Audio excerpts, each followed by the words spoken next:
Olá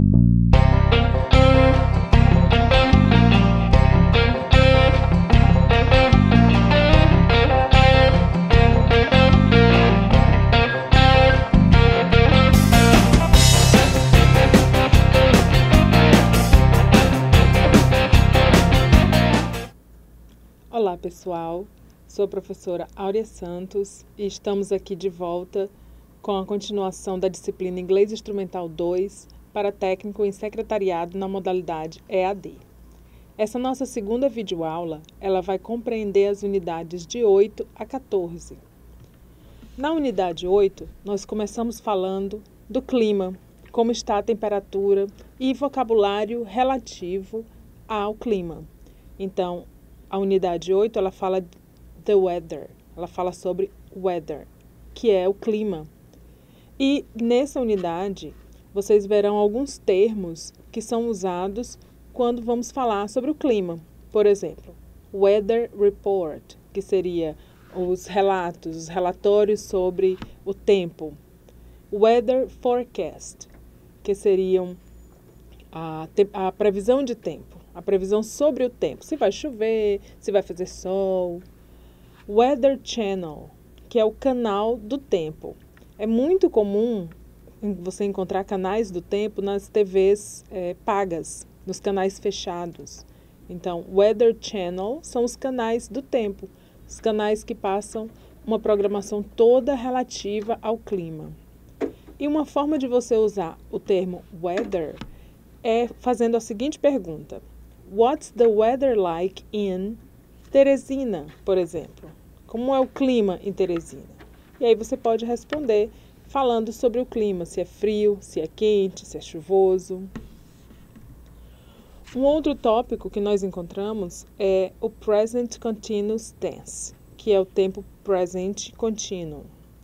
Esse tempo presente contínuo, ele é utilizado para falar de ações que acontecem no momento em que se fala. Por exemplo, neste momento, a aluna está estudando. Essa formação está estudando é característica do presente contínuo. E em inglês, essa terminação NDO é caracterizada pelo uso do ING. O ING em inglês, nesse caso, forma verbos no gerúndio. Então, nós temos a formação do presente contínuo, que é o uso do verbo to be, mais a terminação ing no verbo principal. Vamos a um exemplo com o verbo to work. Work é trabalhar. Então, se eu vou dizer que eu estou trabalhando, a formação correta é I am working. Você está trabalhando. You are working. Ele está trabalhando. He is working. E assim, todas as pessoas podem ser usadas com verbo no presente contínuo. Não esquecer de usar o verbo to be mais um verbo principal com ing. Há algumas exceções. Você não pode apenas acrescentar ing aos verbos. Você precisa prestar atenção na terminação desses verbos. Então, por exemplo, se um verbo em inglês termina com dois s seguidos, como, por exemplo, o verbo agree, que significa concordar. Então, agree termina com dois s e você quer fazer a seguinte sentença. Ele está concordando comigo. Então, o verbo concordando no gerúndio se escreve agreeing, com dois s e o ing. Agora, se esse verbo terminar apenas com um e antes desse tiver uma consoante, você precisa tirar o e acrescentar ing, como por exemplo, lose, que é o verbo perder. Você tira o e acrescenta ing. Uma outra informação é com verbos que terminam com ie. Esses verbos perdem o ie, ganham um y mais ing. Então, por exemplo, die, que é o verbo morrer, dying, morrendo. Você vê que fica sem o ie e acrescenta y mais ing. Outros exemplos. Verbos que terminam em consoante, vogal, consoante e que são monossilábicos, como por exemplo o verbo fix, que é consertar. Então, fixing, consertando. Com duas sílabas, terminando em consoante, vogal, consoante. E a sílaba tônica é a última, como por exemplo, begin. Você não diz begging, você diz begin. Então a sílaba tônica é a última, ele tem duas sílabas, termina em consoante, vogal, consoante. O que você faz? Dobra o N, a última letra, e acrescenta ING. O mesmo acontece com o verbo forget. Você não diz forget, você diz forget. Então a sílaba tônica é a segunda, ele termina em consoante, vogal, consoante, e você dobra a última letra antes de acrescentar ING. Mais uma regrinha, tem duas sílabas, termina em consoante, vogal, consoante, mas a sílaba tônica é a primeira. Então, nesse caso, você não dobra a última letra. Por exemplo, o verbo open. Veja a sílaba tônica qual é. Open. Então, como a sílaba tônica é a primeira, você não dobra a última letra. O mesmo acontece com o verbo listen. Listen. A sílaba tônica é a primeira. Mesmo ele terminando em consoante, vogal, consoante, você não acrescenta mais uma letra. Mais um tópico. Greetings and introductions, que são as saudações. Quando você encontra alguém, você saúda essa pessoa. Oi, bom dia, tudo bem, como vai? Em inglês você faz a mesma coisa. Então nós temos aqui alguns exemplos de greetings and introductions. Good morning, good afternoon, good evening. Hi, how are you? Hello, how are you? How are you doing? Where are you going? What's your name? Do you have a nickname? You can call me Bob. Esses são exemplos de sentenças que você pode usar quando encontra alguém para saudar essa pessoa e para responder perguntas que fazem a você, como por exemplo, What's your name? You can call me Bob. Mais um exemplo. What's your last name? How do you spell? Spell é soletrar. Então, se eu quiser saber como você soletra o seu sobrenome, how do you spell your last name? Let me introduce you to some friends. This is my girlfriend. Do you know her name? Nice to meet you. Nice to meet you too. This is my best friend. What's his name? Do you speak Portuguese? Just a little bit. I'm learning. I understand more than I speak. Então, esses foram alguns exemplos de greetings and introductions. Mais exemplos sobre isso vocês vão encontrar na apostila. O próximo tópico é o uso de letras maiúsculas. Por que esse tópico é uma unidade na apostila? Porque em inglês existem algumas palavras que só podem ser usadas com letra maiúscula. Se você não colocar com letra maiúscula, você está escrevendo errado. Então, por exemplo, nomes de pessoas, países, cidades, estados, ruas, rios, mares, línguas, os idiomas, meses, dias da semana, nacionalidade, feriados, instituições e abreviações. Algumas dessas nós também temos em português. Se nós não escrevermos com letra maiúscula, está errado. Mas outras não são muito comuns em português, como por exemplo, ao falar de idiomas, eu falo inglês, eu falo espanhol. Inglês e espanhol em português geralmente não são escritas com letra maiúscula, mas em inglês tem que ser com letra maiúscula. Meses e dias da semana estão nessa categoria. Então vamos ver alguns exemplos. I love studying English. Veja como a palavra English, que é o idioma inglês, está com letra maiúscula. Outro exemplo. I was born in June. Eu nasci em junho. Então, June, que é um mês do ano, está com letra maiúscula.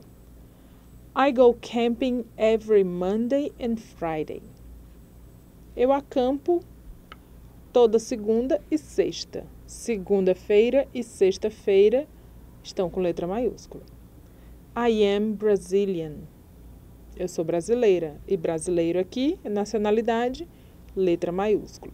Então, não esquecer que nomes de pessoas, países, cidades, estados, ruas, rios, mares, idiomas, meses, dias da semana, nacionalidades, feriados, instituições e abreviações têm que ser escritas com letra maiúscula. Outro tópico é sobre a escrita de cartas comerciais. Vocês são alunos da área do secretariado e, como profissionais da área, vocês precisarão, em algum momento, escrever cartas, responder cartas, fazer pedidos por escrito, responder a esses pedidos, responder e-mails comerciais, escrever cartas comerciais em geral. Então, existem algumas expressões que nós podemos usar em inglês, por exemplo, para fazer uma saudação, para iniciar uma carta, oferecer ajuda, reclamar, fazer um pedido, dar uma boa notícia, dar uma má notícia, pedir desculpas por alguma coisa que aconteceu, encerrar a conversa numa carta comercial. Então, essas são algumas expressões. Por exemplo, Dear Mr. Brown. Dear é uma forma muito comum de você se dirigir a uma pessoa. Prezado, caro. É bem formal também. Iniciar uma conversa por carta. Então, a seguinte frase. We are writing to inform you that. Então, estamos escrevendo para informar que. Fazer um pedido. Could you please send me? Você poderia me enviar algo? Oferecer uma ajuda. We would be happy to help. Nós ficaremos felizes em ajudar. Dar boas notícias e dar mais notícias. Pedir desculpas. Muito comum. Você está negociando com alguém, acontece alguma coisa errada e você vai pedir desculpa para a pessoa. Então, você pode dizer: We are sorry for the delay in replying. Nós sentimos muito, nós pedimos desculpas pelo atraso na resposta. Se você demorar a responder muito, é uma boa forma de pedir desculpas. We would be very pleased to do business with your company. Essa é uma frase muito comum quando você se refere a futuros negócios. Você está encerrando a conversa aqui, mas você diz, nós gostaríamos de continuar fazendo negócios no futuro. Essa é uma forma. I look forward to seeing you next week. Estou ansioso para vê-lo na próxima semana. Também é uma forma de falar sobre o futuro. E para encerrar as cartas, você pode dizer Yours sincerely, atenciosamente, My best regards, meus melhores cumprimentos. São formas de você encerrar uma carta. Mais exemplos dessas saudações, dessas expressões, você encontra na sua apostila. Mas vamos ver aqui 2 exemplos de cartas comerciais. O exemplo 1, você também tem na sua apostila.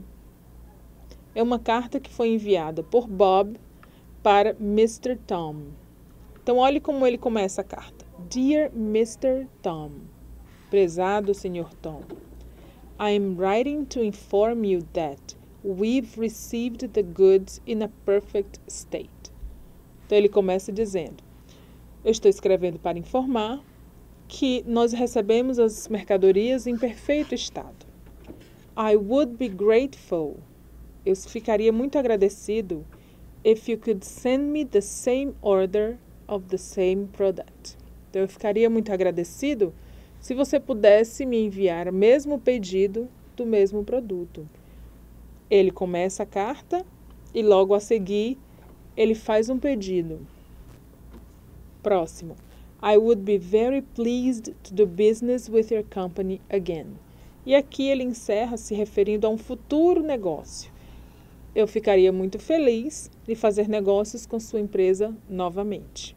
Yours sincerely, atenciosamente, Bob Smith. Um exemplo pequeno, curto, mas bem formal de uma carta comercial. E o segundo exemplo já é solicitando doações. Se você vai solicitar doação, com esse início de carta, a pessoa que você está pedindo, ela provavelmente é seu conhecido. Dear friend, prezado amigo. As you know, I am involved in project against poverty. Então, como você sabe, eu estou envolvido em um projeto contra a pobreza.